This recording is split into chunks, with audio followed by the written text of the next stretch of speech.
এটা হচ্ছে সেই ফ্লোর, আমি প্রথমে যে দিল্লিতে এসে যেখানে রেন্টে ছিলাম ফার্স্ট, তো এটা সেই ফ্ল্যাটে। আর আমি সেকেন্ড ফ্লোরে থাকতাম, এটা হচ্ছে থার্ড ফ্লোর। তো থার্ড ফ্লোরে এই যে মাইশু, এটা ওদের ফ্লোর। তো মাইশু, আমি যখন এসেছিলাম মাইশু আরও ছোট ছিল, 1.5 বছর ছিল তখন মাইশু। এখন মাইশু হয়ে গেছে বড়। আর তখন পিকু সবে ছোট ছিল, পিকুকে নিয়ে খুব খেলতো।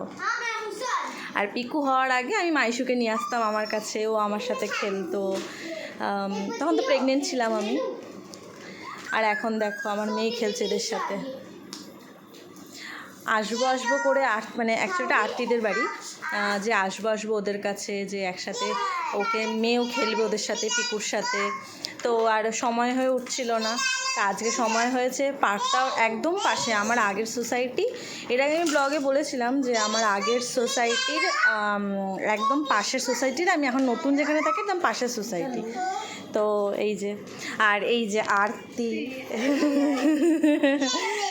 আরতি, তো ওর সাথে আমার খুব ভালো বন্ডিং। দিল্লিতে আসার পর দিদিদের বাদে ওরাই আছে আমার ফ্যামিলি বলতে, মানে আরতি ভাইয়া, আরতির হাজব্যান্ড ভাইয়া, এরা। তো এদের বাড়িতে আমরা রেন্টে ছিলাম, এইটাই মাম্মা।